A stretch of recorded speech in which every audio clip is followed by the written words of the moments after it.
Bonjour à tous, je m'appelle Marine, j'ai 24 ans et je suis née en Ardèche et je fais des études de psychologie à l'université Paul Valéry de Montpellier et en parallèle, je suis en service civique à la FEV.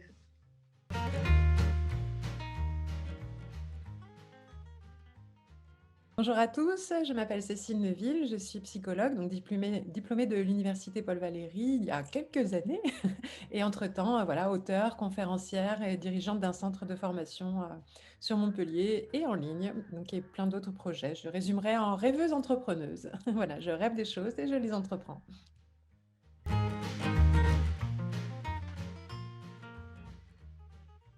J'ai obtenu un bac scientifique spé mathématiques en 2015 et je savais pas exactement ce que je voulais faire, mais je savais que je voulais bosser avec plutôt les enfants, les adolescents.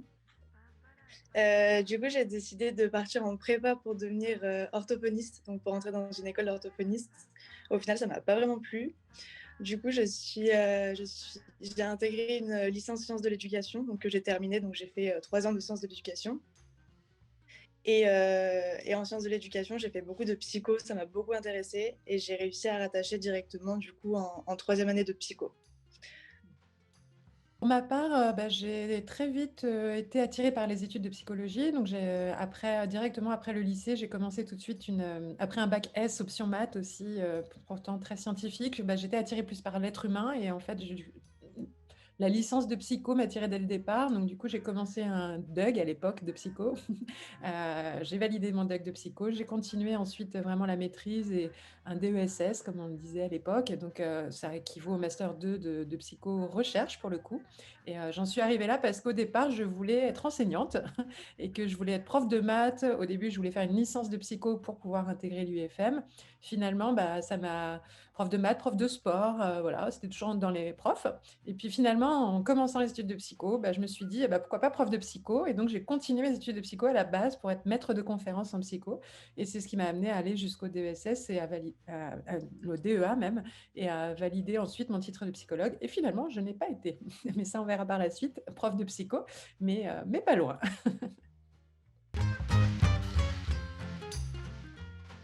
La licence de psycho, elle est assez théorique et assez globale, c'est-à-dire que qu'on y apprend plusieurs orientations de la psycho, que ce soit par exemple de la psychologie clinique, de la psychologie cognitive, la psychologie du développement.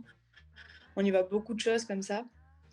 Et du coup, ça permet un petit peu de se situer, nous, dans la psychologie, qu'est-ce qu'on aimerait faire et qu'est-ce qu'on a envie d'apprendre et de perfectionner. Donc moi, c'est ce que j'ai beaucoup aimé dans la psycho, c'est-à-dire qu'on découvre vraiment plein de choses et on ne se rend pas compte que la psycho, c'est hyper large comme matière. En fait, il y a plein de choses à découvrir. On apprend aussi beaucoup de la méthodologie, c'est-à-dire comment est-ce qu'on rédige un article en psychologie, comment est-ce qu'on écrit un mémoire.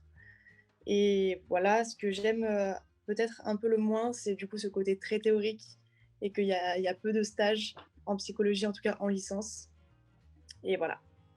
Effectivement, en psychologie, enfin, pendant mes études de psychologie, en tout cas, on avait cette facilité à pouvoir faire ce que j'imaginais comme un entonnoir, c'est-à-dire on balayait un petit peu toutes ces disciplines de psychologie pour pouvoir après préciser d'année en année avec des options jusqu'à choisir vraiment son approche particulière. Et moi, j'ai été plutôt orientée par... alors, il y a le choix plutôt centré sur l'individu, sur le groupe, sur l'institution, sur l'organisation, les entreprises ou le développement pour l'enfant, etc. Et donc, du coup, moi, j'étais vraiment plus attirée par une orientation plus sociale. Et donc, j'ai choisi vraiment une approche de psychologie sociale. Maintenant, quel que soit le domaine dans lequel on va, l'avantage, c'est qu'on a quand même un échantillon assez large grâce aux bases. Et après, on peut tout à fait réadapter par la suite dans nos métiers par rapport à tout ce qu'on a appris. On y apprend aussi beaucoup des maths, justement, des probas. On y apprend beaucoup de biologie, de neurobiologie. On s'y attend pas forcément au départ. Il y en a beaucoup qui décrochent à cause de ça, parce que c'est quand même assez pointu dans cette thématique-là. Mais par contre, c'est passionnant et c'est super intéressant parce qu'on travaille beaucoup sur soi aussi. Du début à la fin, il y a un vrai cheminement personnel aussi. Et donc, du coup, on évolue autant qu'on apprend. Donc, moi, c'est ça aussi que j'ai beaucoup aimé dans mes études de psycho. C'est que vraiment, j'ai beaucoup appris sur moi-même autant que j'ai appris sur l'être humain en général et la société, le lien social.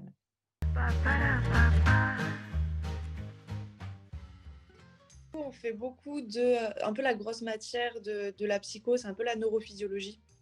C'est vrai qu'une matière qui compte énormément, c'est de la bio, en fait, tout simplement. On parle des synapses, on parle des connexions neuronales, on parle de comment est-ce que fonctionne notre cerveau d'un point de vue vraiment scientifique.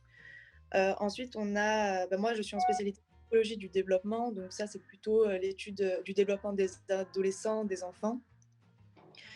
On fait aussi de la psychologie sociale. Donc, du coup, je pense que Cécile en parlera mieux que moi. On on fait de la psychologie cognitive, on fait de la psychologie clinique. Donc ça, c'est un petit peu l'étude de tout ce qui est problème psychologique d'un point de vue médical. Et voilà. Ah, effectivement, en psychologie sociale, ce qu'on peut, par exemple, étudier, c'est la dynamique de groupe, c'est les normes sociales, les influences sociales. Donc, on s'intéresse vraiment aux impacts des uns sur les autres en société. Et après, en psychologie cognitive aussi, je me rappelle particulièrement de certains cours qui m'ont plu sur l'apprentissage, la capacité de mémorisation. On découvre vraiment le fonctionnement interne du cerveau en termes de stratégie mentale pour mieux apprendre, comprendre les choses dans la vie. Et donc, c'est aussi très intéressant.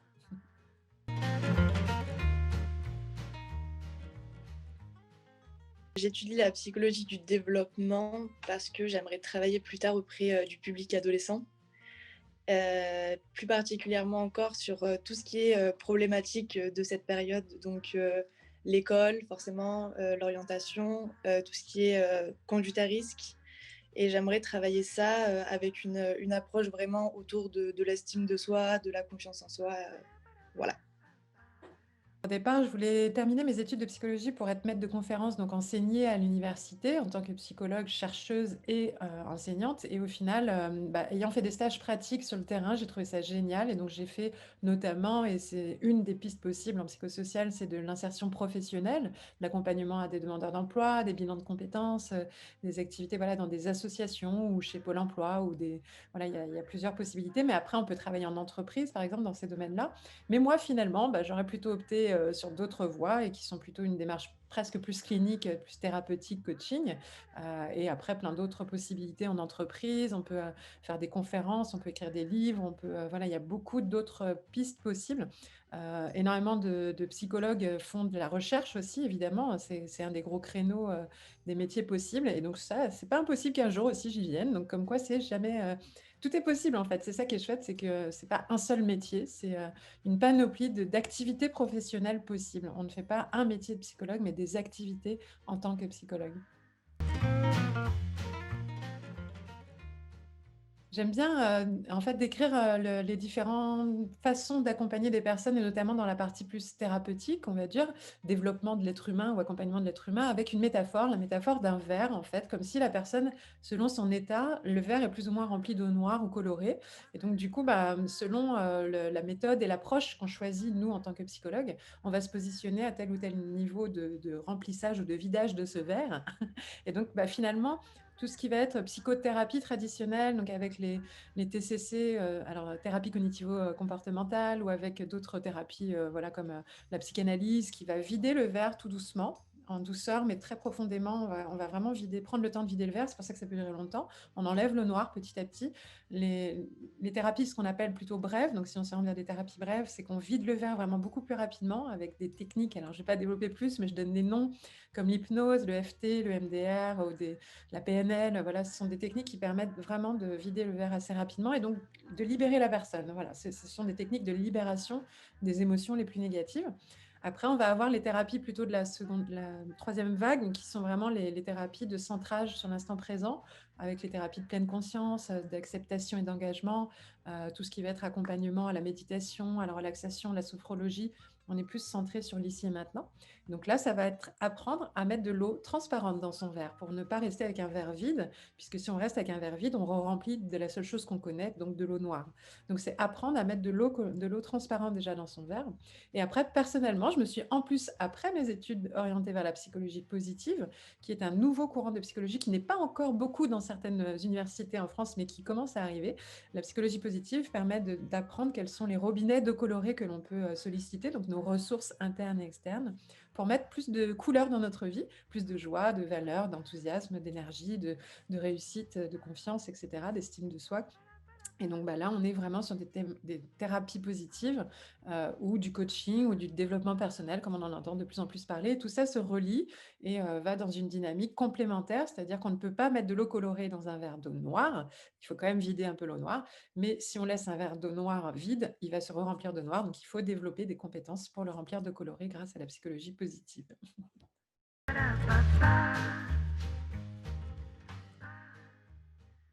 Alors moi, j'ai réalisé et mis en place un gros projet d'éducation à la santé pour des collégiens qui tournait autour de limiter la consommation de stupéfiants. Donc c'est vraiment un stage c'est la première fois que je me suis retrouvée face à des jeunes et que je devais mettre en place tout ce que j'avais appris théoriquement. Et en fait, on se rend compte qu'il y a une distance énorme entre tout ce qu'on nous apprend, qui est hyper intéressant, mais très théorique, et ensuite, quand nous, on va sur le terrain, la mise en application n'a rien à voir. Et du coup, c'est pour ça que je trouve très intéressant d'aller vraiment faire des stages et de vraiment s'imprégner de ce milieu-là, qui est, c'est très, très bénéfique pour, euh, pour un étudiant. Voilà.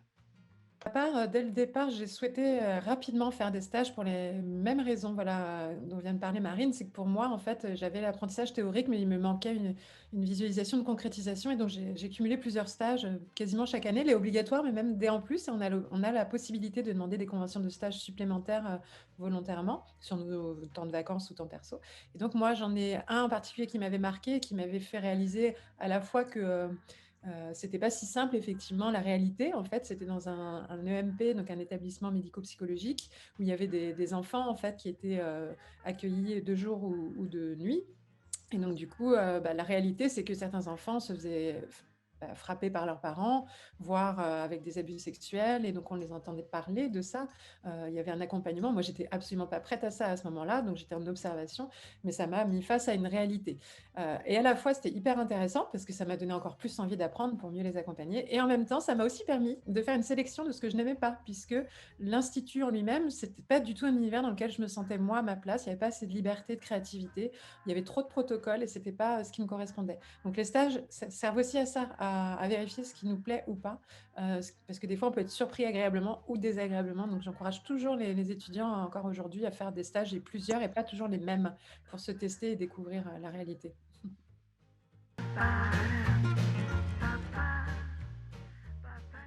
En dehors des études et aussi du début de mon activité professionnelle, j'ai eu une expérience qui m'a vraiment aussi influencée dans mes choix par la suite. Ça a été de participer à une association en tant que bénévole qui s'appelait École du Monde. C'était une association où Isabelle Servant, qui a créé cette association, a fait le tour du monde pour aller étudier les pratiques, les bonnes pratiques dans les écoles publiques et pas privées, qui prenaient en compte le développement de l'enfant dans l'éducation scolaire, en fait, donc dans les écoles publiques. Et j'ai trouvé ça juste passionnant d'aller chercher les bonnes pratiques ailleurs et moi qui étais dans une orientation sociale, ça me permettait d'avoir une vision, mais en plus, ça commençait à mettre du lien avec ce que je découvrais à ce moment-là, la psychologie positive, et de se dire qu'une des démarches les plus efficaces aussi pour apprendre sur l'être humain, c'est d'aller étudier ce qui fonctionne. Et donc, dans les autres pays, en allant étudier les bonnes pratiques éducatives, prenant en compte le développement de l'enfant, je trouvais ça hyper inspirant et surtout très efficace et pertinent pour réadapter des pratiques en France qui n'existaient pas et qui ne nécessitaient pas de changer le système scolaire, en fait, puisque ça venait de l'enseignant. Donc moi, ça m'a vraiment influencé dans ma suite, dans ma pratique professionnelle, pour pouvoir aller chercher les bonnes pratiques inspirantes professionnellement en tant que psychologue, mais aussi en tant qu'auteur, en tant que conférencière. Voilà, pour moi, c'est très important et en termes de pratique, voilà, concrète, ça m'a vraiment impactée. Du coup, je me suis lancée dans le service civique parce que j'avais encore envie d'aller sur le terrain vraiment. J'avais envie de me sentir utile autre que faire du théorique et d'apprendre par cœur mes cours. Du coup, c'est vraiment une super expérience et on est vraiment enfin, on se rend compte vraiment de ce que c'est le travail de terrain. Enfin, c'est super important, je trouve, voilà, on aide les enfants des quartiers défavorisés, c'est super intéressant. Et je l'ai fait aussi dans un but, on va dire, plus personnel, c'est-à-dire de pouvoir améliorer mon dossier, d'avoir un bon master, d'avoir des choses comme ça. Enfin, bien sûr, ça en fait partie de pourquoi j'ai choisi de faire le service civique cette année.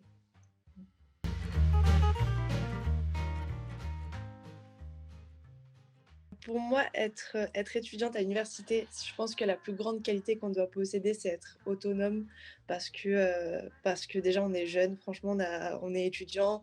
Il faut savoir faire la part des choses entre vivre notre vie d'étudiant, en profiter, mais également garder du temps pour ses études. Et je pense que c'est un peu le plus compliqué. Mais sinon, être étudiant, c'est vraiment génial. On est un peu on est enfin tout seul, on peut faire ce qu'on a envie de faire et en même temps faire des choses passionnantes à l'école. Donc à la sortie du lycée, c'est super intéressant de pouvoir enfin se diriger vers la chose qu'on a envie de faire vraiment et qu'on nous a pas imposé en fait.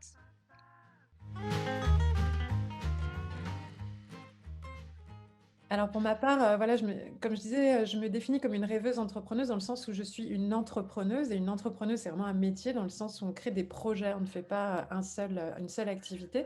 Donc j'ai plusieurs projets et donc entre autres, j'écris des livres. Donc j'ai une casquette auteur et donc ça, j'aime beaucoup écrire, transmettre et partager en fait mes propres expériences et acquisitions au plus grand monde. J'ai une casquette aussi formatrice puisque je forme vraiment en formation, d'abord en présentiel et maintenant avec des formations en ligne. Donc, je forme particulièrement des psychologues, des coachs et des thérapeutes, des professionnels de l'accompagnement. Je suis dirigeante de ce centre de formation, donc il y a aussi une casquette dirigeante et c'est encore un autre métier, c'est une autre activité qui consiste vraiment à faire de la gestion, de la communication, du marketing. Donc, il faut savoir aussi que dans la réalité du métier, un psychologue n'est pas que psychologue. Il a souvent plusieurs casquettes comme ça, et notamment ne serait-ce que apprendre à communiquer. Il faut savoir être communicant, il faut savoir faire de la comptabilité, de l'administratif. Donc, j'ai un peu toutes ces casquettes-là en réalité sur le terrain. Et puis après, je fais aussi des blogs. Donc, j'écris des blogs pour développer des communautés. Donc, je suis community manager. Donc, vous voyez, il y a vraiment énormément de métiers possibles. J'anime un réseau de professionnels aussi, donc ça j'aime beaucoup mettre en lien les autres professionnels entre eux pour favoriser la collaboration entre nous. Voilà, donc globalement, ce qu'il faut retenir, c'est que l'idée c'est de savoir avant tout s'organiser. Moi, ce qui m'aide, c'est que j'ai cette capacité à bien gérer mon temps. Et donc par exemple, sur une semaine, je vais avoir 2 jours consacrés vraiment au centre de formation et donc à la gestion et à la formation en elle-même, où là je suis vraiment dans une casquette très particulière avec une équipe particulière, des collègues particuliers. Et je vais avoir une journée dédiée à l'écriture. J'aime bien avoir ma petite bulle où là, je suis vraiment seule chez moi, où j'écris et je me concentre pour écrire à la fois mes livres ou mes blogs. Et puis après, j'ai 2 jours où je suis plus dans la créativité. Je vais créer des contenus en ligne, des programmes de coaching en ligne, par exemple, ou des journées présentielles. Enfin voilà, je m'éclate, je m'amuse. Là, c'est un petit peu mes journées où je suis créatrice, justement, et c'est vraiment un vrai plaisir pour moi. Ça aussi, pour moi, ça fait partie des vrais avantages de ces métiers. C'est qu'en tant que psychologue, on a vraiment carte blanche sur tous les possibles. Donc, c'est à nous d'être créatifs ou alors de suivre le mouvement d'autres aussi. Moi, j'ai beaucoup de gens qui me suivent et qui adorent ça aussi, être dans des énergies collaboratives. En termes d'approche, en fait, de façon transversale, hein, dans toutes ces activités, finalement, je repose beaucoup toutes mes méthodes sur la psychologie positive, que je n'ai donc pas appris à l'université, mais après, en autonomie, par des conférences, des stages, des livres, des petites formations professionnelles. Donc, la psychologie positive, c'est la science qui s'intéresse au fonctionnement humain et non plus au dysfonctionnement, c'est-à-dire vraiment pourquoi des couples sont heureux et durables, pourquoi des enfants sont bons à l'école et épanouis à l'école, pourquoi des entreprises sont performantes et efficaces et les salariés sont épanouis et quels sont les points communs. Donc, on étudie tout ça et on en extrait des méthodes à réappliquer, à réinjecter dans la réalité du quotidien des gens. Donc, ça, c'est vraiment ce qui me plaît. Donc, dans mes livres, je partage des techniques de psychologie positive, notamment pour les enfants, par exemple, l'éducation positive, mais aussi pour les couples, pour l'entreprise, comment être épanoui au travail, etc. En formation, je transmets comment intégrer la psychologie positive en thérapie, en coaching pour les professionnels. Et après, je vais aussi partager d'autres méthodes que j'ai apprises qui sont intéressantes, qui sont plutôt liées à l'intelligence émotionnelle, donc la gestion des émotions, l'analyse transactionnelle qui est l'analyse de la communication ou la communication non violente aussi, la PNL qui est la programmation neurolinguistique. Donc toutes ces méthodes-là vont toutes dans un même sens, c'est qui est vers une sorte de développement de soi, donc vers du développement personnel ou de l'accomplissement personnel, vers une meilleure estime de soi. Donc j'accompagne les gens en résumé à être plus heureux. C'est comme ça que je définis finalement ma mission quelque part derrière tout ça. Et je l'assume totalement, ce qui n'était pas le cas au départ, hein. Ça paraissait un peu bisounours quand je disais ça au début. Maintenant, non, ça y est, c'est OK. J'aime aider les gens à être plus heureux dans leur vie et c'est vraiment pour ça que je fais tout ça. Et la psychologie positive, c'est le moyen. Et les supports, ce sont les formations et les livres. Mis à part les petits jobs d'étudiant juste pour, manger pendant mes études, qui n'avaient rien à voir, à partir du moment où j'ai eu mon diplôme, en fait, j'ai exercé dans plusieurs petits métiers, en entreprise, on va dire, même association. Donc j'ai fait de l'accompagnement au bilan de compétences et de l'accompagnement à l'insertion professionnelle. C'était vraiment intéressant de me mettre en situation d'entretien individuel et d'animation de groupe. Donc là, j'ai vraiment eu mes premières expériences concrètes, mais dans un cadre, voilà, où j'avais, des liens, des partenaires, des obligations, des comptes rendus et cetera. Et puis après, j'ai voulu m'orienter vers les adolescents, les jeunes en particulier, parce que pour moi, c'était là qu'il fallait aller au début pour former quelque part les futurs adultes épanouis. Et donc, j'ai travaillé au CRIJ, qui est le Centre régional d'information jeunesse, où là, j'ai vraiment développé beaucoup de créativité. On m'a laissé carte blanche. J'ai été chargée de mission, psychologue, mais chargée de mission, pour développer des prestations pour aider les jeunes à trouver leur place dans la société, en fait. Et donc là, j'ai pu créer des journées, des stages, des formations, mais aussi du réseau. J'ai commencé à développer un réseau des points information jeunesse. Et je me suis découvert voilà, une passion pour le fait de créer des réseaux, ce qui m'a aujourd'hui permis de créer des réseaux. Donc à chaque expérience, j'ai acquis des compétences qui m'ont servi à être ce que je suis aujourd'hui. Et si j'avais une troisième expérience à partager, c'est quand même mon activité en libéral, en cabinet, puisque suite à ça, j'ai aussi travaillé en ligne. Alors c'est vrai qu'on n'en parle pas beaucoup. Alors je suis une toute petite aparté rapide, mais il y a énormément de possibilités d'exercer en ligne aussi aujourd'hui. J'ai été d'abord experte psychologue dans une communauté où j'étais payée pour rédiger des dossiers, animer des forums et des choses comme ça. J'ai été aussi experte dans d'autres communautés ou d'autres programmes en ligne pour faire des webinaires, pour répondre à des questions, pour suivre des personnes et les encourager dans leur démarche de minceur, dans leur démarche de confiance en soi, etc. Donc il y a vraiment voilà, plusieurs activités professionnelles, encore une fois, possibles. Et voilà les différents métiers qui m'ont amené à faire ce que je fais aujourd'hui, des étapes qui, à chaque fois, m'ont apporté un élément de plus, une pièce du plus à mon puzzle, qui continue à se construire petit à petit. Et je ne sais pas jusqu'où j'irai, dans quelle direction, mais pour moi, c'est une évolution permanente.